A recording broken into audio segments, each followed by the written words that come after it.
સમાન વિદ્યાર્થીઓ good morning good afternoon good afternoon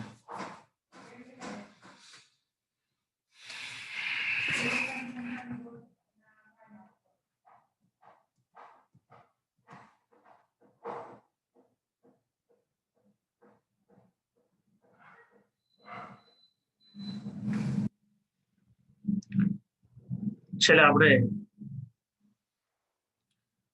voltage regulator તરીકે ઝેનર ડાયોડનો જે ઉપયોગ થાય છે એની વાત કરતા હતા.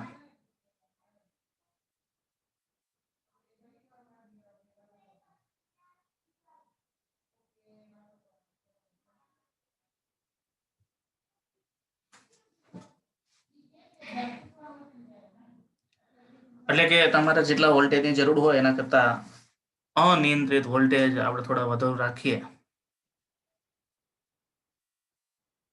તો જ્યારે અનિયંત્રિત વોલ્ટેજમાં ઘટાડો થાય તો પણ આપને પૂરતા વોલ્ટેજ મળી રહે છે અને અનિયંત્રિત ઇનપુટ વોલ્ટેજમાં વધારો થાય તો વધારાના વોલ્ટેજ અહીંથી બાયપાસ થઈ જાય છે અને આઉટપુટ આપને અચળ મળે છે. આપણે જોતા હતા કે અનિયંત્રિત ઇનપુટ ડીસી વોલ્ટેજ વધે તો પ્રવાહ આઈ વધશે તો આઈઝેડ વધશે. તો અહીંયા આઈ વધે એટલું જ પાછું આઈઝેડ વધે એટલે બેનો તફાવત કેવો રહે? અચળ રહે. આ સૂત્ર પ્રમાણે આઉટપુટ વોલ્ટેજ અચળ મળે. ઇનપુટ પ્રવાહ આઈ ઘટે તો આઈઝેડ પણ ઘટે એટલે બેનો તફાવત અચળ રહે ગુણાકાર આરએલ સાથે. તો એ રીતે પણ આપણને આઉટપુટ વોલ્ટેજ અચળ મળે છે. આઉટપુટમાં ઓહમનો નિયમ લાગુ પાડતા તો આ આઉટપુટનું સૂત્ર મળ્યું એના આધારે આપણે વોલ્ટેજ રેગ્યુલેટરની વાત કરી. કોઈ વિદ્યાર્થીને આમાં કઈ ક્વેરી હોય તો રાઇઝન કરે. ઝેનર ડાયોડનો વોલ્ટેજ રેગ્યુલેટર તરીકે ઉપયોગ. હા વરિયા બોલ.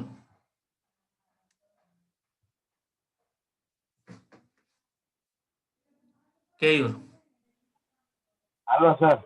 હા આપણે આ વોલ્ટેજ આમાં ઘટાડી ત્યારે કઈ રીતના અચળ મળે?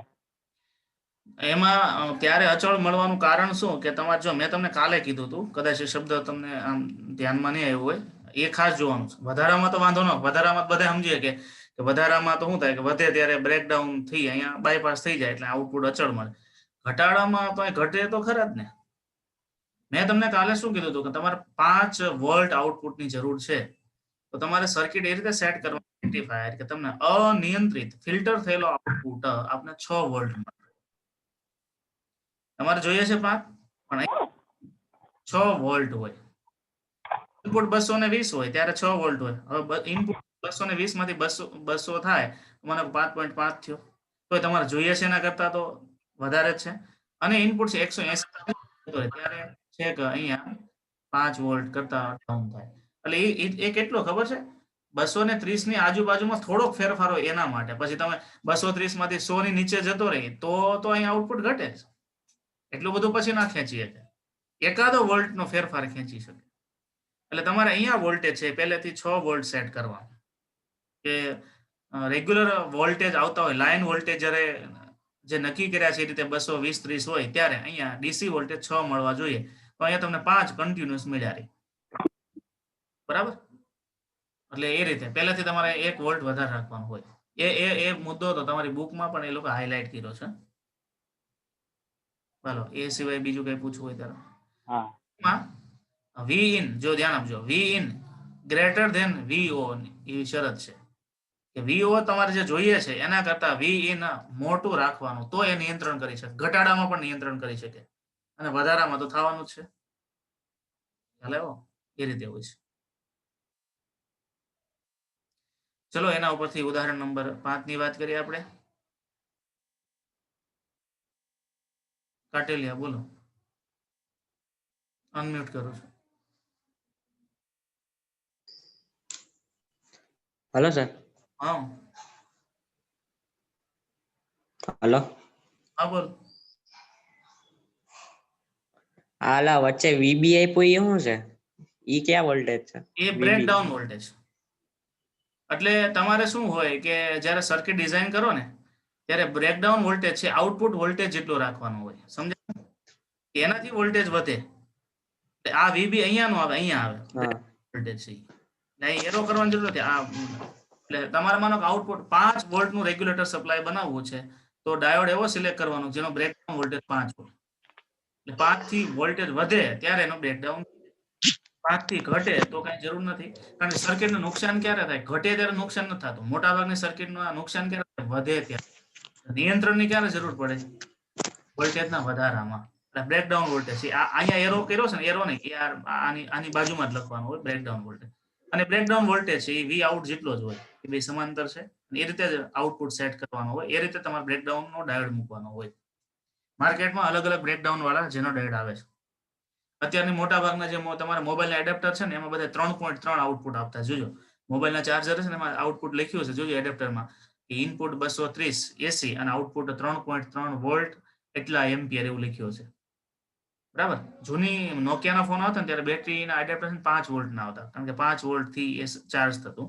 અને અત્યારના જે ફોન છે ને એમાં વોલ્ટેજ ઓછા છે, કરંટ કેપેસિટી વધારે છે. અને પહેલાના જૂના એડેપ્ટર આવતા ને એમાં કરંટ ઓછો આવતો, વોલ્ટેજ કેપેસિટી વધારે આવતી. તો એ વાત છે. એટલે બ્રેકડાઉન વોલ્ટેજ છે તમારે 3.3 હોય એવો જ એનો ડાયોડ મૂકવો પડે. આપણે લેબમાં છે ને એ કદાચ 3.3 બ્રેકડાઉન વાળો છે, એટલે તમે 3 થી થોડા આગળ જાવશો ને ત્યાં બ્રેકડાઉન થઈ જાય છે. એક આપણી પાસે કીટ છે એમાં જૂનો ડાયોડ આવ્યો હતો એનો, ત્યારે એમાં 5 વોલ્ટ બ્રેકડાઉન વાળો હતો. પછી જે નવો બીજી કીટ છે એમાં ડાયોડ ગયા વખતે ખરાબ થઈ ગયો હતો, પછી હું મારી પાસે મારા પ્રોજેક્ટમાં જે ડાયોડ યુઝ કરું છું એમાંથી એક પડ્યો હતો, એ લગાવ્યો હતો, એમાં કદાચ 3.3 વોલ્ટ છે. તો એ 3.3 પછી બ્રેકડાઉન થાય, ઓલામાં 5 વોલ્ટ પછી થાય, બીજો કઈ ફરક નહીં. બાકીની લાક્ષણિકતા તો સિમિલર જ લે. એટલે એ સિવાય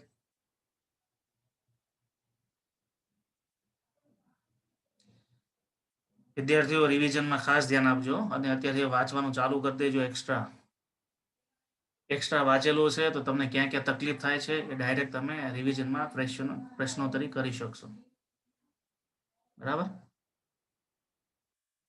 અને ઓનલાઈન નથી ભણાતું એવું નથી, ઓનલાઈન ભણવાળા સારી રીતે ભણે છે. અમે તો જે જગ્યાએ ટ્યુશનમાં જઈએ છીએ બીજા સ્કૂલો વાળાને કરાવીએ છીએ, એના કરતાં તો એવું લાગે કે તમને ઘણું કરાવ્યું છે.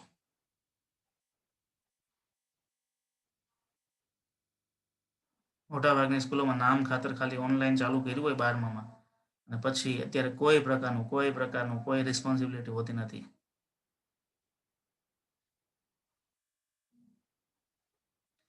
કોઈ લેખિતમાં મટીરિયલ નથી આપેલા, ખાલી MCQ ના લીથા મોકલ્યા કરો, ઓનલાઈન સોલ્વ કરીને મોકલો, પણ લખાણનું વાંચવું ક્યાંથી સ્ટુડન્ટને? એ કાંઈ નહીં, કારણ કે વિડીયો લેક્ચર ખાલી જોયા કરો. એટલે એ બાબતે આપણે બહુ શાંતિ છે. ફિઝિક્સમાં મટીરિયલ તમારી પાસે સારામાં સારું છે. ઉદાહરણ નંબર 5 ની વાત કરીએ.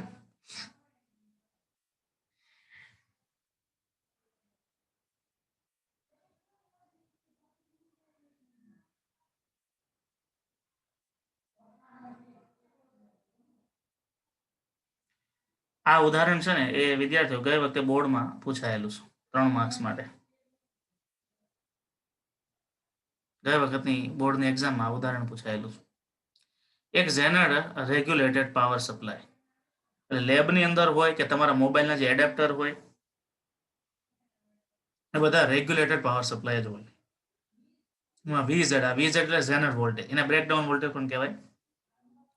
મેં તમને જે VB લખાયો ને એની જગ્યાએ તમે VZ લખો તો ચાલે. એ VB એટલે બ્રેકડાઉન વોલ્ટેજ. અહીં 6 લખ્યો મતલબ એ 6 વોલ્ટ પછીનું બ્રેકડાઉન થતું હશે. ઝેનર ડાયોડ રેગ્યુલેશન એટલે કે એ ઝેનર ડાયોડનો ઉપયોગ કરેલ છે, ઉપયોગમાં લીધેલ છે. અને એના માટે જરૂરી લોડ પ્રવાહ IL, જરૂરી લોડ પ્રવાહ એટલે IL 4 મિલી એમ્પિયર છે. અને અનરેગ્યુલેટેડ ઇનપુટ વોલ્ટેજ મેં તમને Vin લખાવ્યું યાદ છે? Vin નું એક સૂત્ર લખાવ્યું, Vin બરાબર VS પ્લસ VZ એવું લખાયું હતું ને, એ સૂત્રનો આમાં ઉપયોગ થાય એટલે મેં આ લખાવ્યું છે. અનરેગ્યુલેટેડ Vin is equal two 10 volt આપ્યા છે, તો શ્રેણી અવરોધ R નું મૂલ્ય કેટલું હોવું જોઈએ? તો RS આપણી પાસે મૂક્યો, RS આપણી પાસે માંગ્યો છે. તો વિદ્યાર્થી VZ 6 આપ્યા છે, Vin 10 આપ્યા છે, IL 4 મિલી એમ્પિયર આપ્યા છે, RS ગણવાનો છે. હવે અહીંયા શું કરવાનું, તમારે જો રેગ્યુલેટર સર્કિટમાં જવું પડે. રેગ્યુલેટર સર્કિટમાં આપણે જોઈએ તો વીએસ બરાબર આઈએસ ઇન્ટુ આરએસ એવું લખાયું હતું. તમારે આરએસ જોઈએ છે તો એનું સૂત્રને કરતા બનાવો. તો આરએસ બરાબર શું થાય, તો વીએસ ના છેદમાં આઈ થાય. પણ વિદ્યાર્થીઓ વીએસ કેટલા અને આઈ કેટલા, બરાબર? તો આપણે વીએસ ની પહેલા વ્યવસ્થા કરીએ. તો મેં તમને સૂત્ર લખાવ્યું તો વી ઇન બરાબર શું છે, વીએસ પ્લસ વીઝેડ એવું લખાયું હતું, બરાબર છે? તો વીએસ બરાબર શું થાય, વી ઇન માઇનસ વીઝેડ થશે.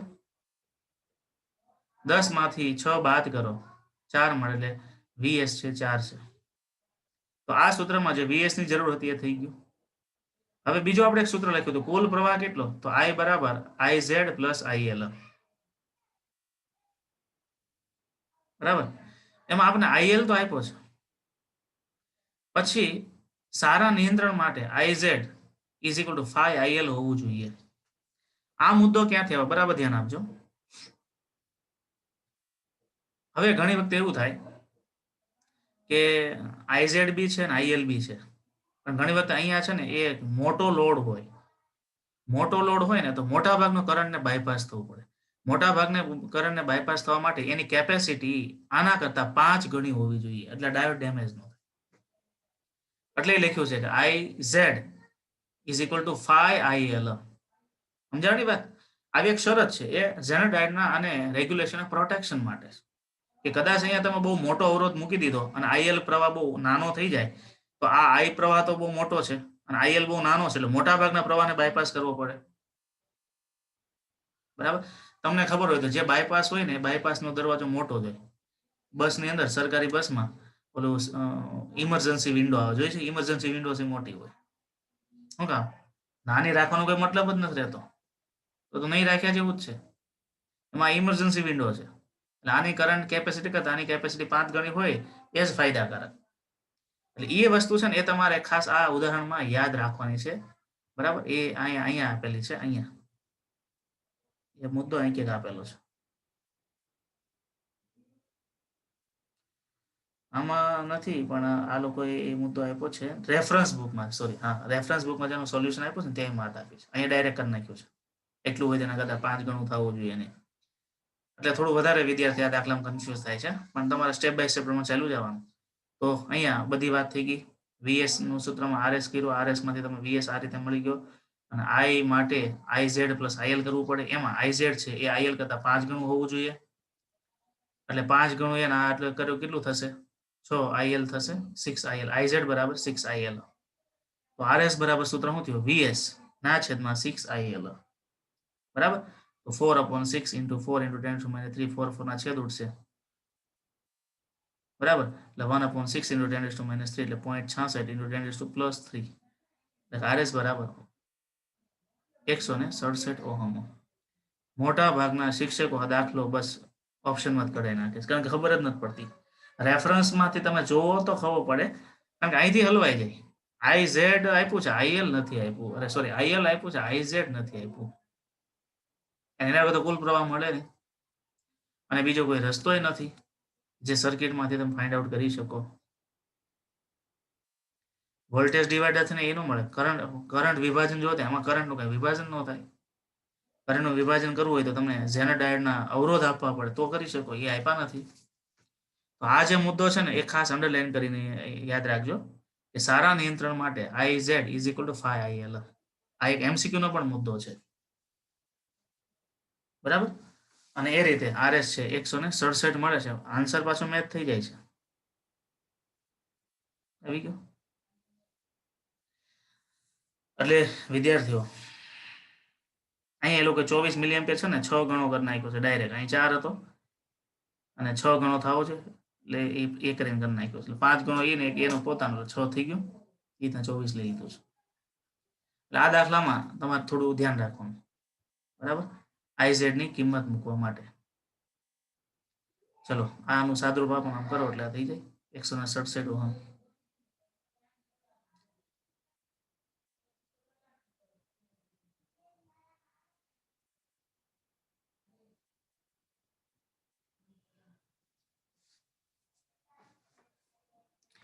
તો આપણે આગળ જે વાત કરી એ રેક્ટિફાયર ડાયોડની વાત કરી, ઝેનર ડાયોડની વાત કરી.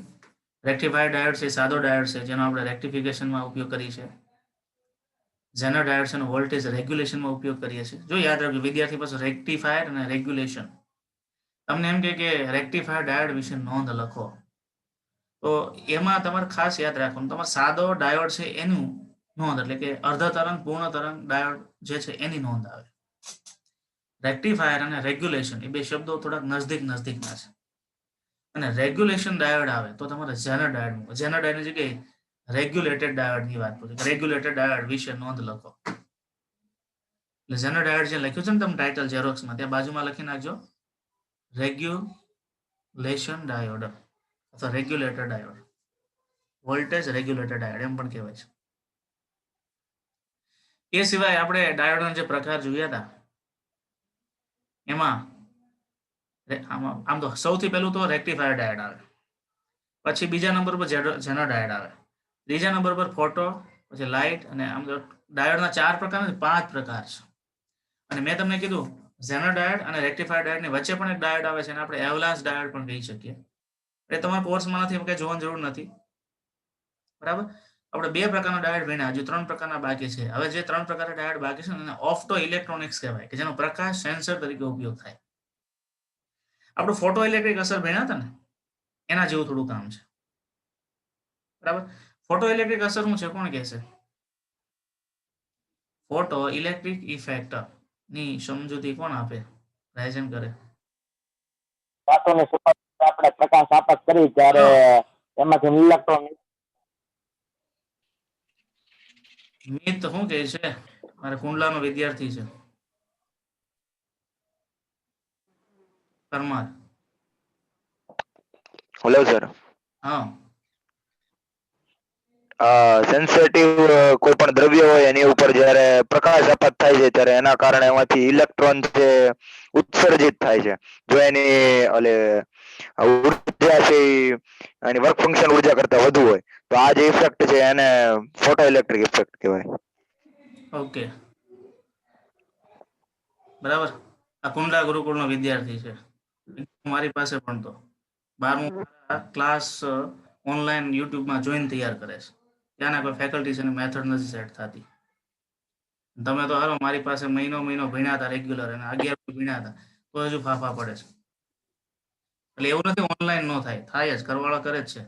હેલો, વસાણી જેનિસ નથી દેખાતો. કાનાણી વસાણી ભરે છે ક્લાસ? જેનિસ વસાણી હાજર છે? રાયઝન કરે. એ મળવાય નહોતા આવ્યો, એને વાલી નહોતા આવ્યા, બીજા ભેગા આવી ગયા. બીજા વસાણી ભાઈઓ આવ્યા હતા. કોણ આવ્યા હતા એની સાથે? સર એ મિત વસાણી મિત કરીને છે પણ એ ને વસાણી જેનિસ છે એ સર અત્યારે સુરત છે. સુરત છે તો ક્લાસમાં તો કઈ બહુ દેખાતો નથી. લગભગ સર જ્યાં સુધી મને ખ્યાલ છે ત્યાં સુધી એને લગભગ આમ 1 વર્ષ હવે ડ્રોપ કરવું છે એવું મને ખ્યાલ. અરે ભગવાન, એવું ના કરાય. એને થી વાત કરાવજે. એ હા, વાંધો નહીં. રંગપુરિયા સાહેબને ફોન કરવાનો કીધો છે. Okay okay. ભલે ને પછી એ જે કે મને એકવાર ફોન ઉપર વાત કરી, એ ના કરે. બરાબર. ઓફલાઈન નો ઓપ્શન એ છે, જો ને 5-6 વિદ્યાર્થીઓ કે કઈ ઓફલાઈન આવવાના છે અમરેલીમાં અમારી પાસે. આ ઇસ્યુ ને લઈને તમે આખું વર્ષ ડ્રોપ આઉટ કરો, હજુ તો તમારી પાસે 5 મંથ પડ્યા છે. તો નિર્ણય તો ના લેવાય, તમને મોંઘો પડે.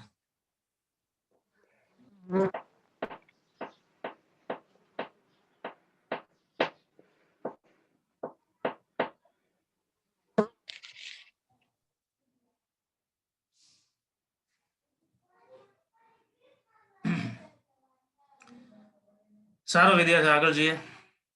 તો પેલા મિતે કીધું એમ કે ફોટોસેન્થેસિસ મટીરિયલ હોય એની વર્ક ફંક્શન ઉર્જા હોય એના કરતા વધારે આપાત ધરાવતો પ્રકાશ તમે ધાતુ પર આપાત કરો જેના કારણે ઇલેક્ટ્રોન છૂટા પડે છે, બરાબર.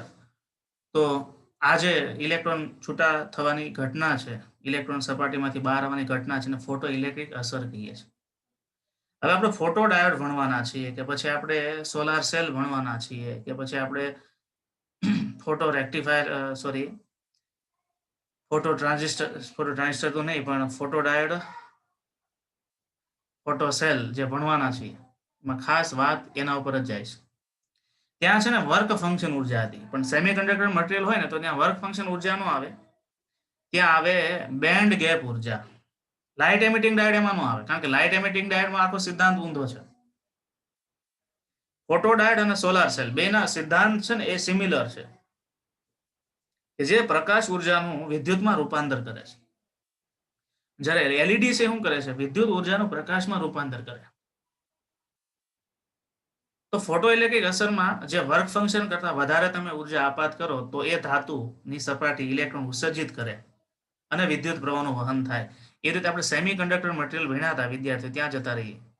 એમાં વેલેન્સ બેન્ડ અને કન્ડક્શન બેન્ડની વાત આવી. મેં તમને આગળ પણ કીધું, દ્રવ્ય તમારે એકદમ ક્લિયર કરવું પડશે. તો દ્રવ્યમાં તમને કંઈક પ્રોબ્લેમ હશે તો તમે આખીની કાર્યપદ્ધતિ નહીં સમજી શકો. આપણે બેન્ડવાદ અને બોન્ડવાદ બે વાદ હતા, બરાબર. એમાં બેન્ડવાદ એટલે ઉર્જા સ્તરોનો જે વાદ છે, બરાબર, એ પ્રમાણે એન ટાઈપ અને પી ટાઈપ મટીરિયલના ઉર્જા સ્તરોની વાત આવી. આ રીતે આપણે બે થિયરીને જોઈએ. એક થિયરી એવી છે કે બોન્ડવાદ અનુસાર કે ભાઈ નિરપેક્ષ તાપમાને, પછી અશુદ્ધિ ભલે હોય કે ભાઈ નિરપેક્ષ તાપમાને સહસંયોજક બંધમાં બધા જ ઇલેક્ટ્રોન બંધાયેલા છે. પછી એન ટાઈપ હોય, પી ટાઈપ હોય કે પ્યોર હોય, સેમિકન્ડક્ટરમાં બધા ઇલેક્ટ્રોન છે બંધાયેલા છે, બરાબર. અને એન ટાઈપ હોય તો એમાં અમુક ફ્રી ઇલેક્ટ્રોન છે એ ખાલી મુક્ત હોય. પણ અત્યારે હું તમને શુદ્ધની વાત કરું કે માનો કે આ શુદ્ધ સેમિકન્ડક્ટર છે, એમાં 0 તાપમાને, નિરપેક્ષ તાપમાને એ બધા બંધાયેલા છે, તો એ અવાહક છે. હવે તમે જ્યારે એના ઉપર એને મુક્ત ઇલેક્ટ્રોન કરવા માટે બહારથી કોઈ ઉર્જા આપે, ઉર્જા હવે તમારે પ્રકાશ તરીકે આપવાની, પ્રકાશ ઉર્જા એને આપાત કરો. જ્યારે એના ઉપર પ્રકાશનું ફોટોન આપાત કરવામાં આવે ત્યારે અહીંયા એક કન્ડિશન ધ્યાન, ત્યાં આપણે કન્ડિશન શું હતી કે આપાત થતી ઉર્જા એ વેલેન્સ બેન્ડ કરતા એ વર્ક ફંક્શન ઉર્જા કરતા વધારે હતી. એમ અહીંયા પણ ધ્યાન આપવાનું કે આપાત થતા ફોટોનની ઉર્જા જો બેન્ડ ગેપ ઉર્જા કરતા વધારે હોય તો એ ઇલેક્ટ્રોન વેલેન્સ બેન્ડમાંથી જમ્પ મારીને કન્ડક્શન બેન્ડમાં જતો રહે, અને વેલેન્સમાંથી કન્ડક્શનમાં જાય ત્યાં ફ્રી થઈ જાય છે અને વાહકતા મળે છે, બરાબર. પહેલામાં હતું, અહીંયા શું શરત આવે તો કે આપાત થતી ફોટોનની ઉર્જા છે બેન્ડ ગેપ ઉર્જા કરતા વધારે હોવી જોઈએ, અને ત્યાં શું શરત હતી? આપાત થતી ઉર્જા છે વર્ક ફંક્શન ઉર્જા કરતા વધારે. બાકીનું બધું સિમિલર, ઇક્વેશન આપણે એ જ મૂકવાના છે.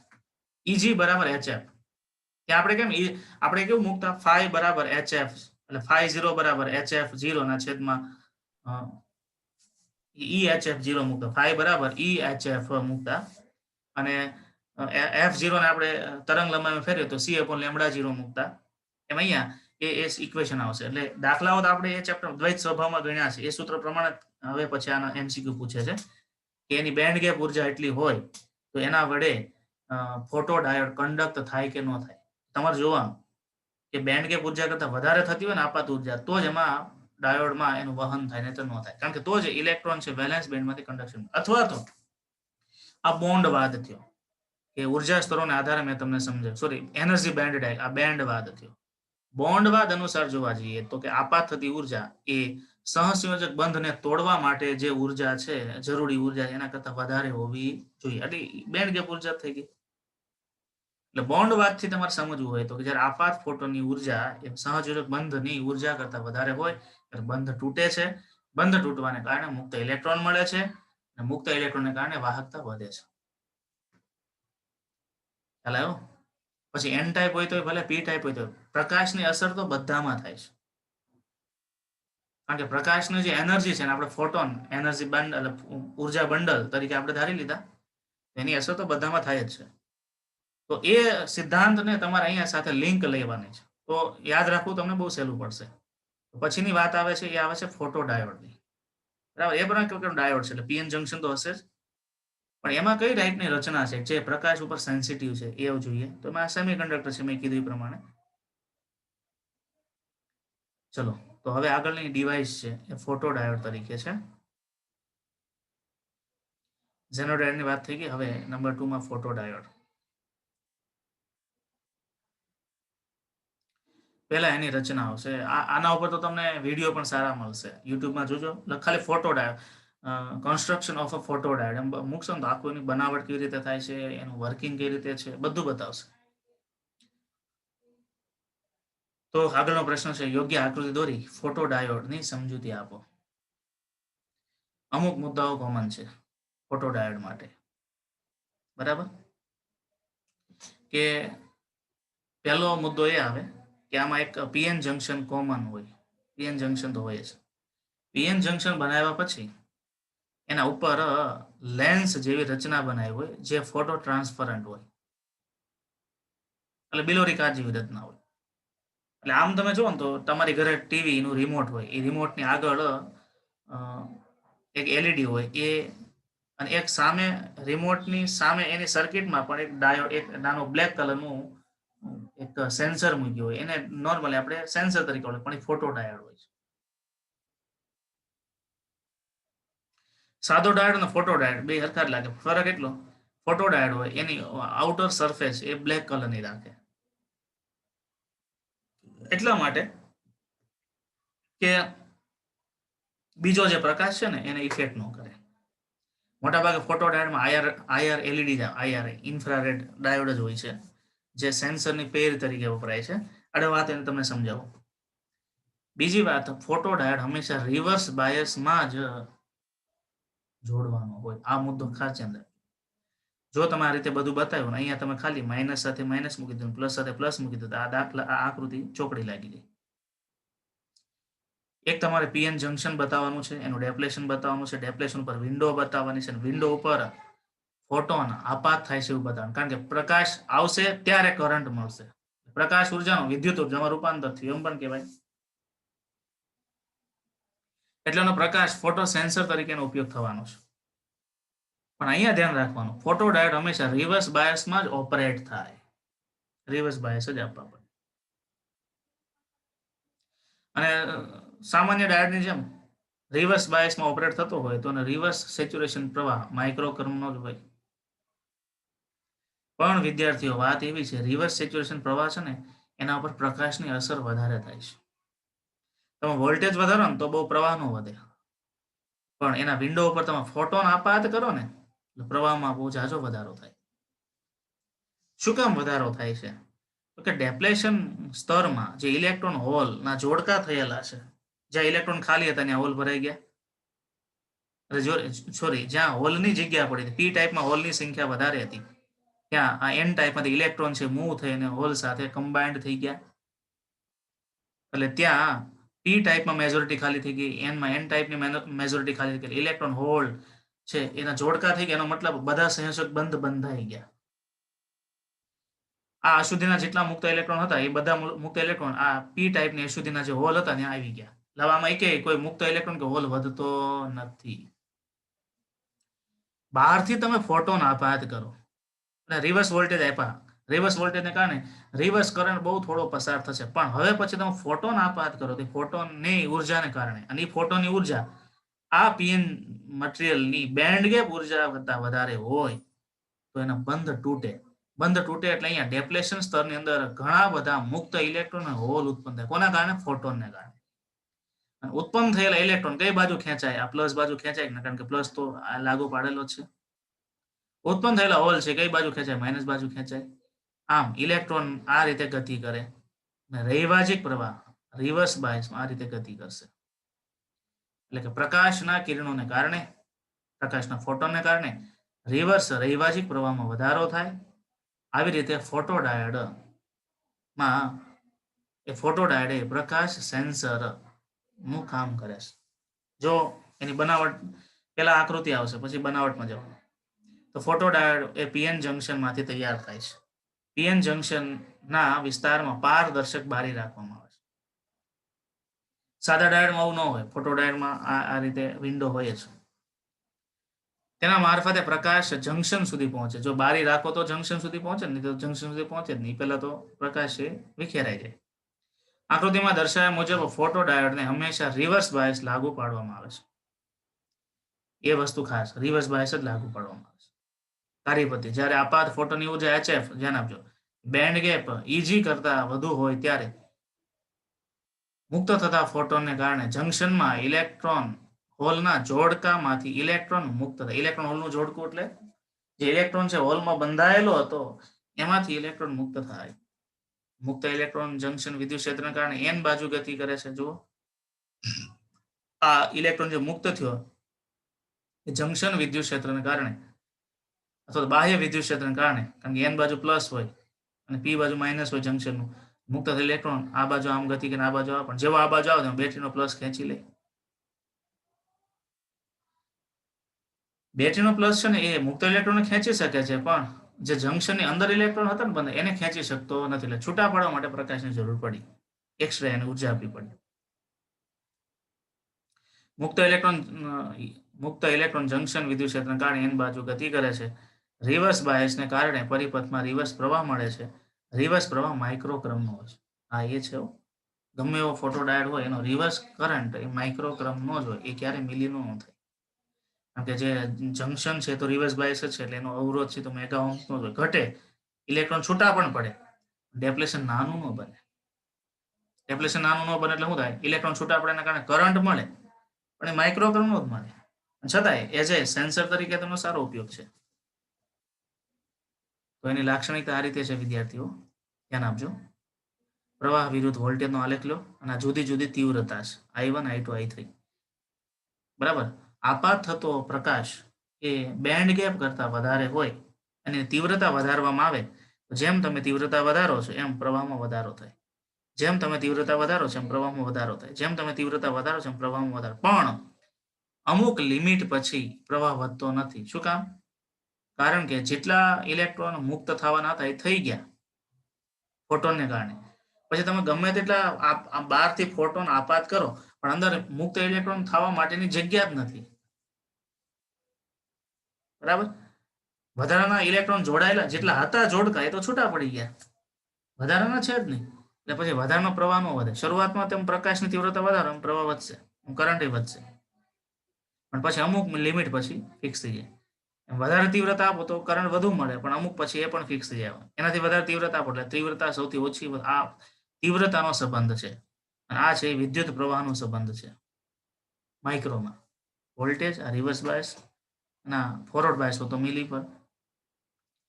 તો ડાયોડની ફોરવર્ડ લાક્ષણિકતા સામાન્ય ડાયોડ જેવી જ હોય, કંઈ કરવાની જરૂર નથી. રિવર્સ લાક્ષણિકતા રિવર્સ પ્રવાહ વિરુદ્ધ આપાત પ્રકાશની તીવ્રતા જેટલો વધે છે, તીવ્રતા જેમ વધારો એમ રિવર્સ પ્રવાહ વધે. ઉપયોગ ક્યાં થાય? Photo sensor, photo detector, TV, DVD. DVD નો ઘણી વખત લેન્સ આપણે કહેતા હોય, ખબર છે? ઘણી વખત તમે હવે તો વયું ગયું ને કે પેલા ડીવીડી ખરાબ થતું ને, આપણે કોઈ પણ દુકાન લઈએ ને એ લોકો એનો એક લેન્સ નાખો. ભાઈ લેન્સ એટલે શું થાય? ફોટો ડાયોડ હોય. કેટલા નો ખબર છે? 20 કે 25 રૂપિયા ના. તમારા પાસે કેટલા પૈસા લે ખબર છે? લેન્સ ના બહુ ભારે આવતા, 1000 500 જેવો લેવાળો ને દેવાળો. લેન્સમાં બીજું કઈ ન હોય, ફોટો ડાયોડ જ હોય. લેન્સ એટલે શું થાય? એક વખત આઈસ એટલે જોવું. પ્રકાશ સીડી માંથી રિટર્ન થાય અને એને સિગ્નલો છે એને ચેક કરે. એ સીડીની રચના, સીડીની આખી મિકેનિઝમ છે એ બહુ સમજવા જેવી છે. હાઉ સીડી વર્ક, યુટ્યુબમાં લખજો સીડી ડ્રાઈવ વર્ક. સીડી ડ્રાઈવ કઈ રીતે ડેટા સ્ટોર કરે છે, કઈ રીતે એને પ્રોસેસ કરે છે. એમાં પ્રકાશ ઓપ્ટિકલ સિદ્ધાંત બહુ અગત્યનો હોય છે. હવે તો સીડી ગયા પછી ડીવીડી એવી કહેવાય તો બ્લુ રે ડિસ્ક આવે છે. બ્લુ રે ડિસ્કની કેપેસિટી ખબર છે? એક ડિસ્ક છે 16 GB ની આવે. એક ડિસ્ક છે એ 32 GB ની આવે. એક જ ડિસ્કમાં તમે 32 GB નો ડેટા સ્ટોર કરી શકો. હવે તો એનાથી પણ સારું આવી ગયું છે આ બધા પેન ડ્રાઈવ ને એસડી કાર્ડ ને. પણ પેન ડ્રાઈવ કે એસડી કાર્ડ છે ને ક્યારે ખરાબ થઈ જાય એ નક્કી રહેતું નથી. અને સીડી કે ડીવી બ્લુ રે ડિસ્ક છે એ સેફ છે. એક વખત ડેટા તમે સ્ટોર કર્યો પછી લાઈફ ટાઈમ સારી ક્વોલિટીની તમે સીડી લો તો લાઈફ ટાઈમ એ ડેટાને કઈ થતું નથી, વધારે સિક્યોર છે. પણ પછી ખરાબ કંપનીની લો તો એ સીડી પોતે ચલાવ્યા વગર હાથે એમાં ડોટ્સ પડી જાય, ખરાબ થઈ. કારણ કે એમાં એલ્યુમિનિયમનું લેયર હોય. એલ્યુમિનિયમ લેયર છે, અમુક ટાઈમે ખરાબ થઈ જાય એટલે સીડી કામ કરે નહીં. એમ પડી ખરાબ થાય. પણ એ સારી ક્વોલિટીની લો ને તો ન થાય. આપણે જે રૂટીનની સીડી ડીવીડી આવે છે ને એ તો સસ્તી આવે છે, પણ જે 50-60 વાળી એક ડિસ્ક સીડી આવે છે લાઈફ ટાઈમ કઈ નથી ડેટા. અને આ ઓલા જે છે ને પેન ડ્રાઈવ કે એચડી કાર્ડ કે એ બધા ઇલેક્ટ્રોનિક્સ સ્ટોરેજ ડિવાઇસ છે, એટલે ગમે ત્યારે ડેમેજ થવાની શક્યતા રહી. પછી હાર્ડ ડિસ્ક વસ્તુ અલગ છે, એમાં પાછું બેકઅપ અને ઓપ્શન એ બધું હોય છે. હાર્ડ ડિસ્ક તો સૌથી વધારે સેફ છે ડેટા સ્ટોર કરવા માટે. યુએસબી હોય તો એ હાર્ડ ડિસ્ક, એમાં આખું સિદ્ધાંત જ અલગ છે. ઓટોમેટિક લાઇટ કંટ્રોલમાં ખબર છે, દિવસે લાઇટ બંધ થઈ જાય, રાત્રે લાઇટ ચાલુ થાય, ઓટોમેટિક સ્ટ્રીટ લાઇટ કંટ્રોલ એ બધું ગોઠવે છે ને ગવર્મેન્ટ, ઓટોમેટિક જ. તો એમાં એ યુઝ થાય. સિક્યુરિટીમાં એક એલઈડી મૂકી દેવાની, આઈઆર આમ એક સેન્સર મૂકી દેવાનું, સિગ્નલ કોઈ કટ કરીને જાય એટલે તરત સાયરન ચાલુ થઈ જાય. એવી સિક્યુરિટી સિસ્ટમમાં પણ એનો ઉપયોગ થાય. અને વસાણી આપણે પેલો પ્રોજેક્ટ કર્યો તો, તમે 11th હતા, ક્યારે હતા તમે? નહીં હોય, તમારે આગલી બેન્ચ વાળા હતા. એક પ્રોજેક્ટ કર્યો તો, તમારે વારો થયો, દુધારની લોકો હતા ત્યાંથી હતો. એટલે સર રાજકોટ બે 3 રાજકોટ પ્રોજેક્ટ કરાવ્યા હતા. તમે નહોતા ને ત્યારે, તમે 9માં હતા? હા સર 9માં હતા. રાજકોટ આપણે રાજકોટ ગયા હતા વિજ્ઞાન મેળામાં ત્યારે.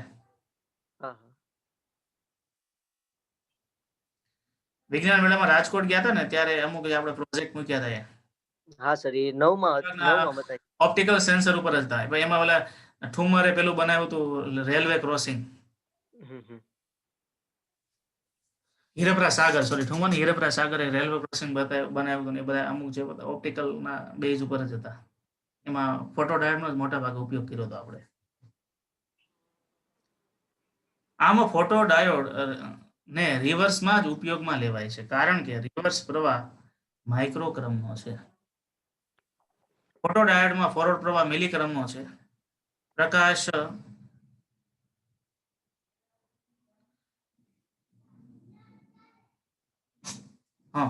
હવે ફોટો ડાયોડનો ફોરવર્ડ પ્રવાહ મિલીક્રમનો છે, અને તમે ફોરવર્ડમાં જોડ્યા પછી એને પ્રકાશ આપાત કરો તો એમાં માઇક્રોનો એટલે મિલીમાં માઇક્રોનો ફેરફાર થાય કે દેખાય નહીં, કારણ કે મિલી છે માઇક્રો કરતા 1000 ગણું વધારે છે.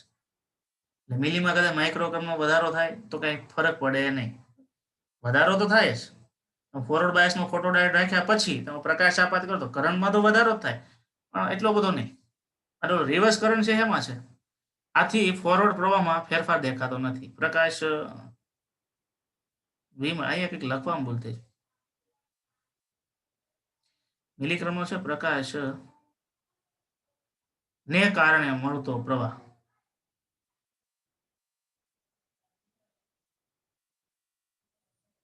એમાં આવું છે, પ્રકાશથી મળતો પ્રવાહ, એમ એ માઇક્રોક્રમ. એ રીતના શબ્દો થોડા અલગ અલગ થઈ ગયા. પ્રકાશથી મળતો પ્રવાહ માઇક્રોક્રમનો છે, તેથી ફોરવર્ડ પ્રવાહ બહુ ફેરફાર ન થાય.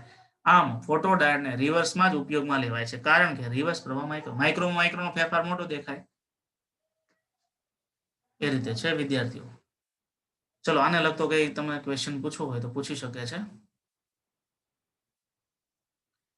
તો ઓપ્ટો ઇલેક્ટ્રોનિક્સ જંકશન ડિવાઇસ, હવે જે વાત ચાલે છે કોની ચાલે છે? Opto electronics junction device. એમાં વાત આવે ઓપ્ટિકલ ફાઇબર, ફોટો ડાયોડ આવે, પછી એલઈડી આવે, અને ફોટો સેન્સિટિવ ડિવાઇસમાં આવે છે સોલાર સેલ. એમાં ફોટો ડાયોડની વાત થઈ આપણે. Hello sir. હા સર આપણે જે રિમોટ આવે ટૂંકમાં ટીવી નું ને એનું, તો એને આ જે આપણે ટૂંકમાં એના જે ઇલેક્ટ્રોનિક્સ વાળા હોય સરખું કરવા વાળા, તો ઈ રિમોટ ને ચેક કરવા માટે આપણે કેમેરાનો યુઝ કરીએ, તો ઈ ઇન્ફ્રારેડ હોય કે એ છે ને આઈઆર હોય. રિમોટ છે ને ટીવી ના રિમોટ, એમાં આઈઆર લાઇટ છે, ઇન્ફ્રારેડ એલઈડી છે. સાદી એલઈડી રાખે તો શું થાય? તમે ઘરમાં લાઇટ ચાલુ બંધ કરો કે ન કરો, એની અસરથી ટીવી ચાલુ બંધ થઈ જાય. એટલે આઈઆર લાઇટ થી એ સિગ્નલ અપાય છે, અને આઈઆર લાઇટ છે ને એની ઉર્જા વધારે છે, એટલે એ વધારે ચોકસાઈ પૂર્વક એ પસાર થઈ શકે. એટલે લાઇટ છે ને એ આઈઆર નો હોય ક્યારેય. લાઇટ છે આપણે આઈઆર રાખવાનો કોઈ મતલબ નથી. આઈઆર તો આપણા માટે અંધારું જ છે, બરાબર? એટલે આઈઆર રાખે છે. એટલે આમે એક રિમોટ સેન્સિંગમાં એક વસ્તુ નક્કી થઈ, એમાં આઈઆર રેન્જ છે એ રિમોટ સેન્સિંગમાં ઉપયોગમાં લે છે લોકો. એ જ પછી યુવી ઉપયોગ કરે તો શું થાય? યુવી લેમ્પ ઉપયોગ કરે તો એ તો તમને નુકસાન કરતા છે. દ્રશ્ય પ્રકાશ ઉપયોગમાં લઈ શકાતો નથી, કારણ કે ઘરની તમે ટ્યુબલાઇટ ચાલુ કરો એમાંથી સિગ્નલ ઉત્પન્ન થાય, એના ટીવી તરત સેન્સર પકડી લે, એટલે એ ન ચાલે. એટલે ઘરમાં કોઈ આઈઆર ઉપકરણ તો હોય નહીં, બરાબર? એટલે એ મુકાય. અને યુવી ચાલે, પણ યુવી અલ્ટ્રાવાયોલેટ તો પાછું નુકસાન કરતા છે, એટલે રોજિંદા જીવનમાં તેનો ઉપયોગ કરી ના શકાય. એટલે આઈઆરના બે ફાયદા, એક દ્રશ્ય પ્રકાશથી એ ડિસ્ટર્બ ન થાય, અને સાથે સાથે ઘરના ઉપકરણથી પણ એ એક્ટિવ ન થાય. એ ટીવીનો સિદ્ધાંત એ બહુ સમજવા જેવો છે, કઈ રીતે રિમોટ કામ કરે છે. એ હવે ટાઈમ રહેશે તો કંઈક વાત કરીશું. વસોયા પ્રતિકભાઈ બોલો.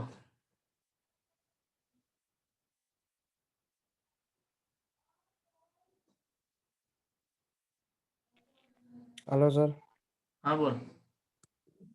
આ આપણે એમઆઈ ના ફોન આવે એમાં સેન્સર હોય, હા, એ બીજી કંપનીના ફોનમાં કેમ ન ચાલે કે અલગ એના સોફ્ટવેર કે એવું હોય? જો ફોનમાં સેન્સર તો 5-6 જગ્યાએ આવે છે. એમાં કયું સેન્સર? આપણે રિમોટ નું. એ તમારો ટચ પેડ છે. કોઈ પણ એન્ડ્રોઈડ ફોન ટચ સ્ક્રીન છે, એ એક સેન્સર જ છે. પછી બીજું ફિંગરપ્રિન્ટ છે, એ પણ એક સેન્સર છે. પછી ત્રીજું અહીંયા ફ્રન્ટમાં આપે છે, બરાબર, એ લાઇટ સેન્સર છે, ઓટોમેટિક. પછી કેમેરામાં ઇનબિલ્ટ સેન્સર હોય, જે કેમેરામાં તમે કઈ જગ્યાએ ફોટો પાડો છો એમાંથી ઓટો કંટ્રોલ થઈ જાય. 4-5 સેન્સર આવે છે. એમાંથી સેન્સરમાં તમે એક્ઝેક્ટ કયા સેન્સરની વાત કરો, એમાં આ જે છે ને કેમેરાનું સેન્સર અને આગળ ફ્રન્ટ સેન્સર, કે તમે અહીંયા ગાલ પાસે ફોન લાવો એટલે ઓટોમેટિક લાઇટ સી બંધ થઈ જાય, કારણ કે અહીંયા આ સેન્સર છે, આ રીતના ટાંકી દો એટલે બંધ જ થવાની છે, બરાબર. તો આ જે સેન્સર આપણે એ તો નો જ થાય ને, કારણ કે બધા સેન્સરની ફ્રીક્વન્સી જુદી જુદી હોય, સમજાણું, એની ડિઝાઇન જુદી જુદી હોય.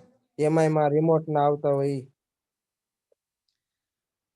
એ તો આખી સેન્સરની દુનિયા જ બહુ અલગ છે. એમાં તો અલગ અલગ ફ્રીક્વન્સી યુઝ થાય છે. કોઈ 500 હર્ટ્ઝ યુઝ કરતા હોય, કોઈ 600 હર્ટ્ઝ યુઝ કરતા હોય, એટલે એ તો કંપનીની મોનોપોલી ઉપર છે. અને ફોનમાં તો હાયર ટેકનોલોજી યુઝ થાય છે અત્યારે, બહુ હાયર. એટલે ઇન્ડિયામાં મેન્યુફેક્ચર નથી થતા. Hello sir. હા બોલો. સર આપણે આ ફોટો ડાયોડમાં છે, આપણે બહારથી ઓલી પ્રકાશ આપણે આપાત કરી છે, એટલે આપણે એક પ્રકારની અશુદ્ધિ તે આપણે એમાં નાખીએ છીએ ને, એ રીતનું તે આવે કે? શેમાં? આપણે આ ફોટો ડાયોડ ની અત્યારે તમે રચના સમજાવી, હા, એમાં આપણે જે કિરણો નાખી છે, એટલે એક પ્રકારની અશુદ્ધિ આપણે તેમાં નાખીએ છીએ ને એમ. અશુદ્ધિ નથી નાખતા, તમે ઉર્જા આપો છો. ઉર્જા આપીએ એટલે ઓલ્પણ ફોટોનની ઉર્જા, યાદ આવ્યું? ફોટોનની ઉર્જા HF આપણે કહેતા, એચ મ્યુ લખ્યું છે સંજ્ઞા પ્રમાણ, HF મ્યુ, એટલે આપણે F ને મ્યુ કહીએ છીએ, એટલે એ મ્યુ ને F કહીએ છીએ. તમે ઉર્જા આપો એટલે એના સહસંયોજક બંધ તૂટે. ટૂંકમાં સેમિકન્ડક્ટરમાં સહસંયોજક બંધ તૂટે તો જ વાહકતા મળે. સહસંયોજક બંધ તોડવા માટે તમે ઉર્જા ફોટોન સ્વરૂપે આપો છો. એટલે ફોટો ઇલેક્ટ્રિક અસર પણ થાય એક પ્રકારે. અહીંયા ઉષ્મા નથી આપતા આપણે, કે વિદ્યુત નથી આપતા. વિદ્યુત તો હું કાં આપીએ છીએ કે મુક્ત થયેલા ઇલેક્ટ્રોનને ખેંચવા માટે, એટલે રિવર્સ બાયસ આપ્યા છે. જે ઇલેક્ટ્રોન મુક્ત થયા હોય એને પાછા ખેંચવા માટે એ બહારથી વોલ્ટેજ આપવા પડે. પછી આને સેલ્ફ જનરેટેડ નો કહેવાય. સેલ્ફ એટલે આ પોતે વોલ્ટેજ નથી ઉત્પન્ન કરતો. એ તો તમે શું કરો છો, વોલ્ટેજ આપો જ છો, અને એના કારણે ડેપ્લેશન સ્તર વધે છે. પણ એ ડેપ્લેશન સ્તરમાં ઇલેક્ટ્રોન મુક્ત નથી, એને મુક્ત કરવા માટે બહારથી ફોટોન આપાત કરો છો. એટલે પોતે ઉર્જા એવું નથી, પોતે પ્રકાશને કારણે કરંટનો ફેરફાર કરે છે, વિદ્યુતમાં કરંટનો ફેરફાર કરે છે, અને વોલ્ટેજ તો લાગુ પાડવા જ પડે. એટલે એને સેલ્ફ જનરેટેડ નો કહેવાય, સેન્સર કહેવાય, કે એક સ્વરૂપની ઉર્જાને બીજી સ્વરૂપની ઉર્જામાં રૂપાંતરિત કરે. આપાત થતી પ્રકાશ ઉર્જા હતી એને વિદ્યુતના પ્રવાહના સ્વરૂપમાં રૂપાંતરિત કર્યું. જેમ પ્રકાશની તીવ્રતા વધશે એમ પ્રકાશને કારણે ફોટો કરંટની વેલ્યુ પણ વધશે. આ જે ઉત્પન્ન થયો ને કરંટ, એને ફોટો કરંટ કહેવાય. એ બધું છે. હાલો હાલો હા. સર, એમાં તો આપણે ઓલા એમાં ઇલેક્ટ્રોન જે ઉત્સર્જિત થાય ઈ પેલા તો પી બાજુ ખેંચાઈ નહીં જાય, એમાં હોલ હોય એટલે? નહીં, પી બાજુ નો ખેંચાય, કારણ કે જંકશન વિદ્યુત ક્ષેત્ર ક્યાં છે? એન બાજુ છે. જો અહીંયા આ જંકશન બન્યું, તો આ જે ઇલેક્ટ્રોન ઉત્પન્ન થયા એને જંકશન વિદ્યુત ક્ષેત્ર, એટલે એન માં પ્લસ બનતો, આપણે યાદ હોય તો, કારણ કે એન માં મેજોરિટી ઇલેક્ટ્રોનની વધારે છે, એ હોલમાં જતા રહે એટલે એન વિભાગ છે પોઝિટિવ બને, અને પી વિભાગ છે નેગેટિવ બને એટલે જંકશન વિદ્યુત ક્ષેત્રને કારણે ઇલેક્ટ્રોન છે એ છૂટો પડ્યા પછી એ વિદ્યુત ક્ષેત્રના પ્લસ બાજુ ખેંચાય. જેવો પ્લસ બાજુ ખેંચાય અહીંયા સુધી પહોંચ્યો તો અહીંથી બેટરીનો પ્લસ ખેંચી લે એટલે ઇલેક્ટ્રોન આ બાજુ જઈ શકતો નથી. અને આમે બેટરીનો જે માઇનસ છે શું કરે? બેટરીનો માઇનસ છે એ શું કરે? એ ઇલેક્ટ્રોનને આમે ધક્કો મારશે. એટલે જો રિવર્સ બાયસ આપવાના છે, બરાબર, એટલે રિવર્સ બાયસ આપો તો જ તમે કરંટની વધઘટ જોઈ શકો. આમને એમ કાંઈ ન દેખાય, બરાબર. એકેય પ્રકારનો તમે વોલ્ટેજ આપ્યા વગર સીધું તમે કરંટ મીટર મૂકી દો, બરાબર, અને પ્રવાહની વધઘટ થાય એવું ના હોય. બેટરી રિવર્સ બાયસમાં આપવી જ પડે. એવું થાય છે ખરું, એ સોલાર સેલમાં થાય છે. એટલે સોલાર સેલની આખી કાર્ય પદ્ધતિ છે આના કરતા થોડી અલગ છે, બરાબર. સોલારમાં એ જ થાય છે. એટલે જો મેં એલઈડી ને પાછળ રાખીશ, આ ડાયોડ પછી જ નવો થિયરી સીધી સોલાર સેલને મૂકી દઈએ છે. કારણ કે તમને એવા પ્રશ્નો પણ પૂછે, તફાવત આપો ફોટો ડાયોડ અને સોલાર સેલ. બેમાં પ્રકાશ ઉર્જાનું વિદ્યુતમાં રૂપાંતર થાય છે, તો બેનો ડિફરન્ટ શું એની વાત આપણે કાલે કરશું. અહીંયા સમય પૂરો થાય છે. શક્ય હોય તો સોલાર સેલને લગતા વિડીયો યુટ્યુબમાં તમે જોઈ લેજો, હાઉ સોલાર સેલ વર્ક. એના કરતા how solar plate manufacture, solar cell નું મેન્યુફેક્ચરિંગ કઈ રીતે, એમાં એમને તમને પીએન જંક્શનની આખી રચના બતાવશે. કઈ રીતે વેફર તૈયાર થાય, કઈ રીતે પીએન જંક્શન તૈયાર કરે, કઈ રીતે કોન્ટેક્ટ લે, બરાબર. સોલાર પાવર પ્લાન્ટ જે બનતા હોય એમાં પ્લેટો તો વપરાતી જ હોય. તો સોલાર પ્લેટ કેવી રીતે બને એ બધા વિદ્યાર્થી ખાસ યુટ્યુબમાંથી જોઈને આવે, તમને બહુ આનંદ આવશે. એમાં તો ઘણા બધા સોર્સ મળશે તમને. ઓકે, અહીંયા આપણે પૂરું કરીએ. આગળની વાત કાલે કરીશું. જય સ્વામિનારાયણ.